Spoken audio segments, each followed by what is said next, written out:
Hello et bienvenue dans une nouvelle vidéo. Aujourd'hui, je vous propose un classement des produits que j'ai reçus dans mon dernier haul chez Glam. Donc si vous vous rappelez bien, en début de mois, j'avais posté une vidéo d'un haul chez Glam que j'avais fait dans le courant du mois de juillet, dans lequel du coup je testais quelques-uns, presque tous ces produits-là, que j'ai continué à tester certains à travers le mois. Demain, vous aurez ma vidéo top et flop pour le mois d'août, mais dans cette vidéo, vous ne retrouverez quasiment aucun de ces produits de chez Shiglam dont je vais vous parler aujourd'hui, pour la simple et bonne raison que c'est des produits, on va dire, bof. Il y en a certains, voilà, ils sont pas top, mais ma foi, ils sont pas non plus complètement foireux. Il y en a d'autres, ils sont bien, ils sont corrects, mais c'est pas forcément des énormes coups de cœur. Et du coup, c'est compliqué pour moi de les mettre dans une catégorie top ou flop parce que ils en font pas vraiment partie.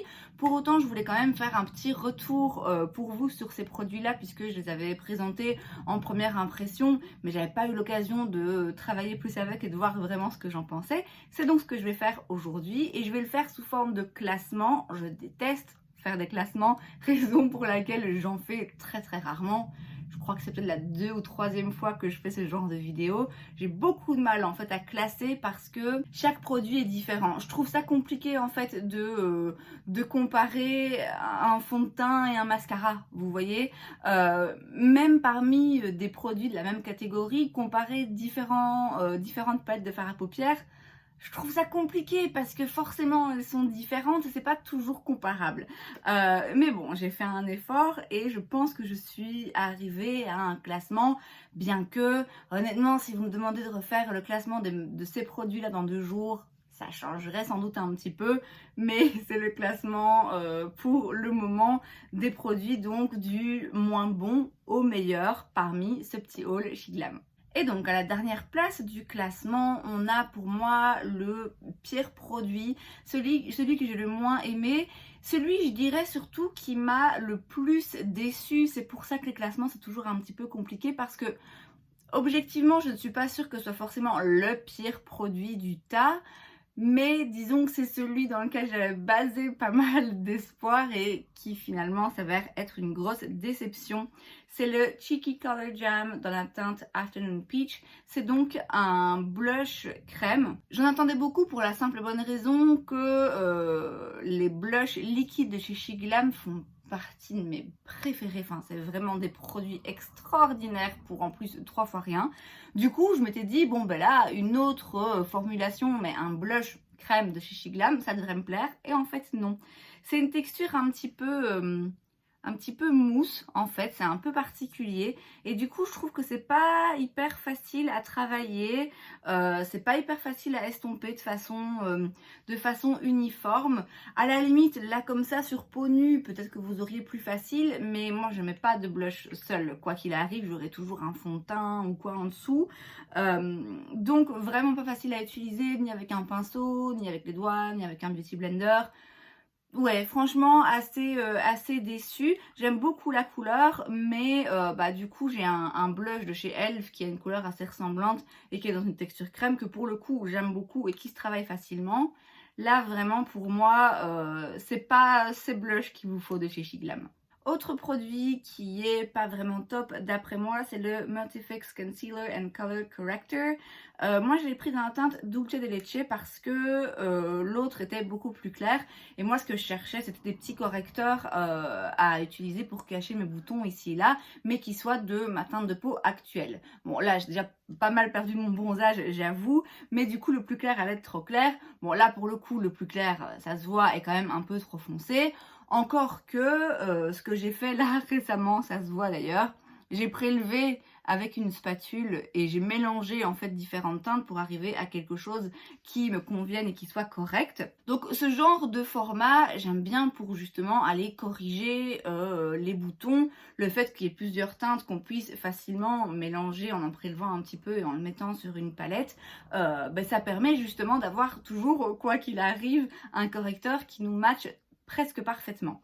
La raison pour laquelle c'est dans le bas du classement, c'est parce que c'est une palette de correcteurs et d'anti-cerne. J'ai essayé de le mettre sous mes yeux. Non, c'est pas possible, c'est juste pas possible. C'est aussi dans les flops parce que pour moi personnellement, je sais que maintenant que je commence à perdre mon bronzage, je vais quasiment plus l'utiliser clairement.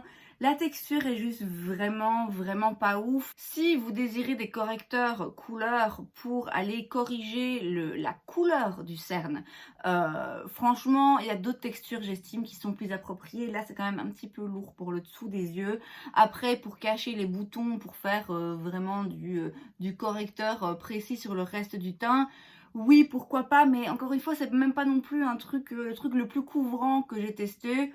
Donc voilà, ça, je pense que ça va finir par être un produit que je vais jamais utiliser. Autre produit qui pour moi est plutôt dans le bas du classement, c'est le fond de teint, le fameux Skinfluencer Full Coverage Foundation Balm que j'ai dans la teinte Honey. Alors, je reconnais que niveau packaging, franchement, on n'est pas déçu. Le petit pochon en velours et tout, là, voilà, c'est quand même pas mal. C'est un joli packaging de qualité. Après, bon, c'est un flop parce que c'est pas le genre de texture qui me va, mais du tout. Maintenant, je dois bien être honnête, je m'attendais un peu à ce que ce soit un flop. Je l'ai pris parce que par curiosité plus que par vraie envie de me dire ça c'est le genre de fond de teint qui va me plaire et que je vais aimer et que je vais porter au quotidien. C'était plus ok, ça c'est le genre de fond de teint qui me rend curieuse et j'ai très envie de le tester et de voir ce que ça donne. Si ça marche, ça va être une tuerie. Si ça marche pas, ça va être dégueulasse. Et de fait, c'était quand même un petit peu dégueulasse. Alors, en le retestant, ça, je l'ai quand même pas mal utilisé. En le retestant plusieurs fois, bon, j'arrive à l'utiliser de façon à ce que ça peut être correct. L'avantage de ce fond de teint, c'est qu'il est évidemment très couvrant. Encore que tout dépend comment on l'utilise. Moi, je l'ai appliqué une fois au Beauty Blender. J'aime pas trop d'ailleurs.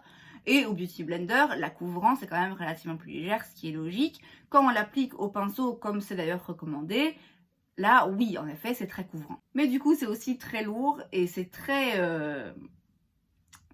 baume, quoi. C'est épais, c'est crémeux. Et moi, sur mon type de peau, ça ne me va pas du tout. Peut-être que si vous avez la peau sèche, ça peut vous plaire, ou même la peau normale. Peut-être aussi que vous avez la peau mixte à grasse comme moi et que pour autant, ce baume vous va.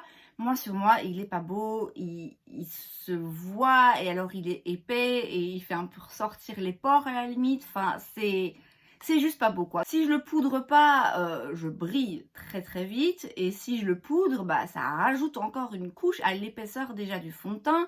J'ai essayé d'en mettre moins. Alors quand on en met moins, effectivement, ça réduit l'aspect très visible et très épais du coup du produit.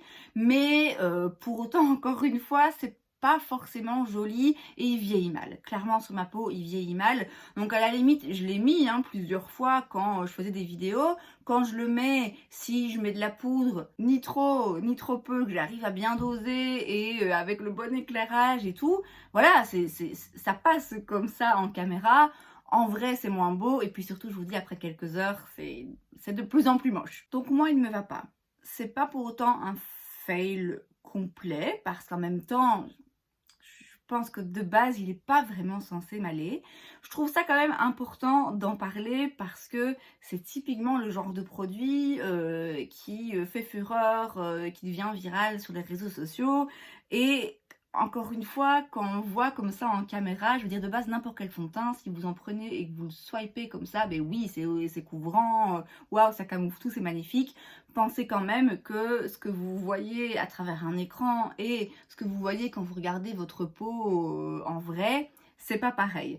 Après, voilà, c'est clairement aussi un produit qui est très bon marché, je crois. Il me semble qu'il coûte 8 euros, c'est 8 euros, en sachant que sur Shiglam, il y a toujours, enfin Shein, il y a toujours plein de réductions. Donc voilà, si vous êtes curieux, ben voilà, moi j'ai cédé à la curiosité parce que le prix fait que c'est facile de craquer et de se dire, bon voilà, c'est moins de 10 balles, c'est pas bien grave. Mais voilà, moi clairement, malheureusement, il n'ira pas. Ensuite, en mascara, j'ai le Max Impact Volumizing Curl Mascara. volume, franchement, faut repasser. Alors, j'aime pas la brosse, en fait. De base, la forme de la brosse ne me dérange pas, c'est même le genre de forme que j'aime assez. Mais je trouve que il y a un problème. Les poils sont trop séparés pour ce genre de forme, j'ai l'impression. Il n'y a pas beaucoup de produits sur la brosse, il n'y en a pas beaucoup qui se déposent sur les cils. C'est un peu trop liquide, je sais pas exactement mettre le doigt dessus. Mais ce que je sais, c'est que franchement, il est pas ouf. Quand je l'utilise avec l'autre mascara qui viendra un petit peu plus tard, même beaucoup plus tard, voilà, ça passe, hein, ça peut rajouter une petite couche et tout. Mais franchement, ouais, il est pas ouf. Alors certes, comme tous les produits de la liste, hein, il est pas cher, mais quand on voit ce que fait Essence pour des mascaras à 4 €, ben ouais, autant aller chez Essence quoi. Le produit suivant dans le classement, c'est le Color and Sculpt Stick. C'est donc un stick double embout. D'un côté, vous avez le bronzer qui, ma foi, est correct, que je trouve une texture peut-être un rien trop sèche. Mais voilà, il est pas mal. Après, tout va dépendre du genre de fond de teint qu'on a en dessous, de l'outil qu'on utilise pour l'estomper. Je trouve que parfois, ça peut un petit peu faire bouger. Donc, bon, pas le meilleur, mais ma foi, c'est un stick correct. Et le fait que ce soit un stick et qu'on puisse être vachement précis, c'est quand même assez pratique. Par contre, l'autre côté de l'embout, c'est un highlighter. Et là, en même temps, je suis pas surprise. Hein, des highlighters en stick, c'est très rare que j'en trouve qui soient jolis. Bon, en soi, là, comme ça, sur de ma main, c'est pas moche.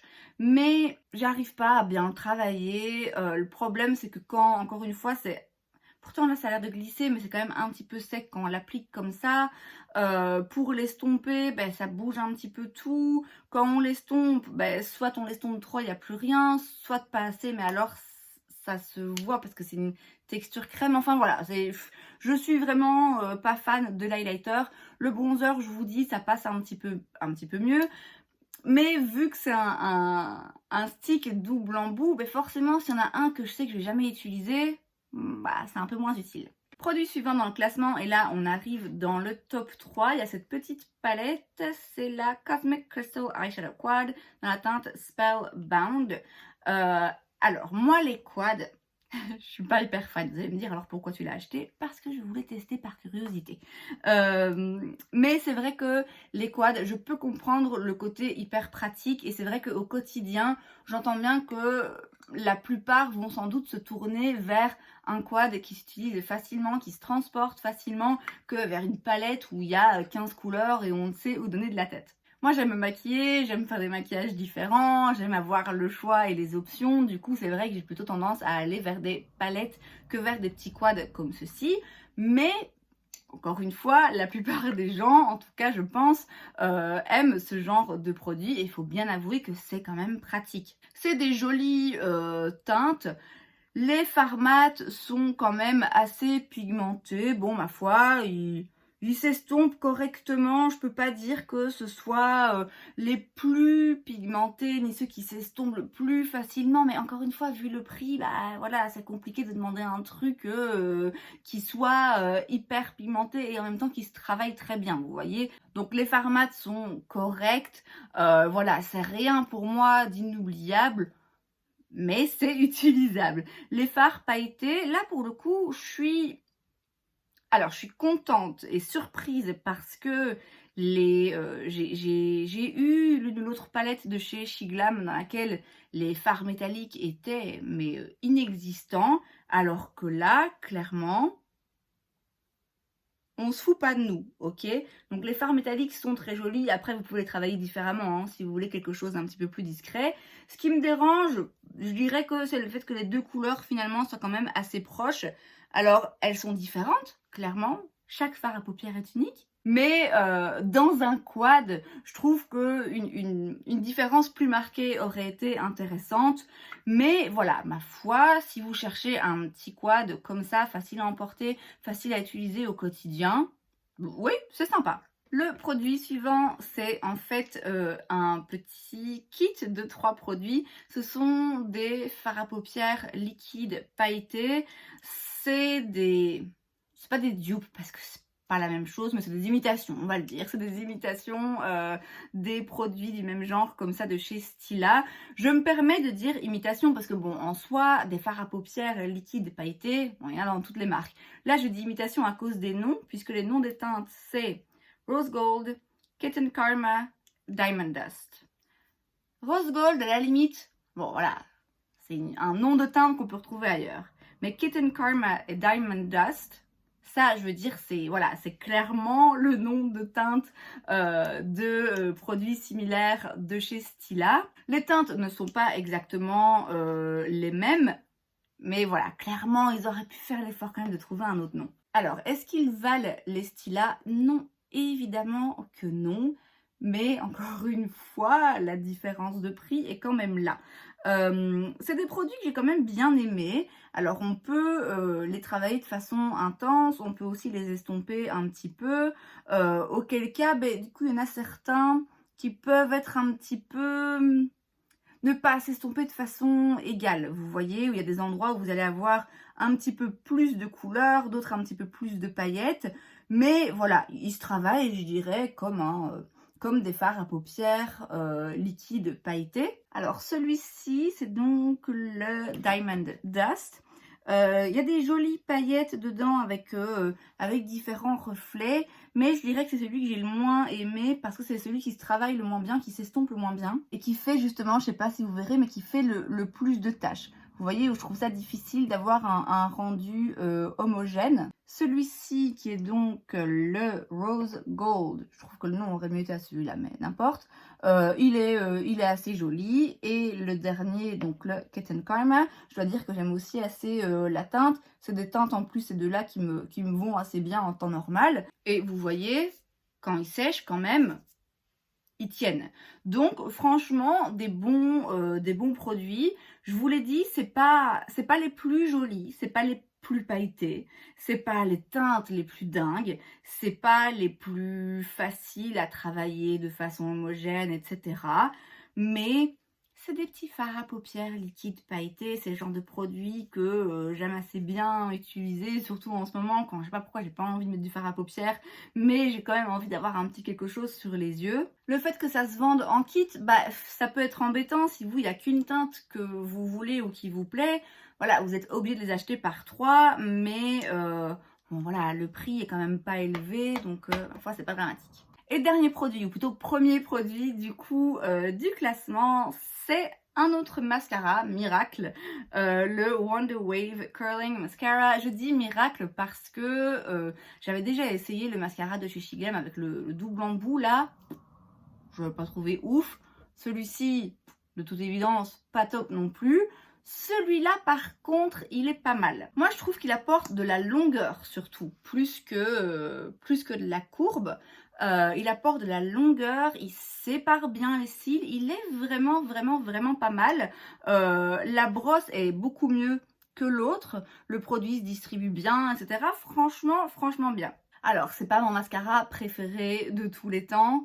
Encore une fois, si je dois vous recommander un mascara vraiment pas cher qui est top, allez chez Essence. Mais si vous tenez à acheter un mascara chez Shiglam, moi c'est celui-là que je vous recommande. En tout cas, moi c'est celui-là que j'ai préféré en termes d'effet et de travail sur les cils. C'est le produit parmi tous les produits que je vous ai montrés aujourd'hui que je vais sans doute finir par utiliser plus régulièrement, et aussi c'est en première position parce que c'est une bonne surprise et c'est quand même à noter puisque comme j'ai dit, les autres mascaras pas ouf, donc j'attendais rien de celui-ci et en fait il est vraiment pas mal. Et c'est donc tout pour cette vidéo, j'espère que ça vous a plu. Si c'est le cas, n'hésitez pas à laisser un like, vous pouvez aussi vous abonner à ma chaîne parce que c'est gratuit, donc pourquoi pas. Et moi je vous vois la prochaine fois.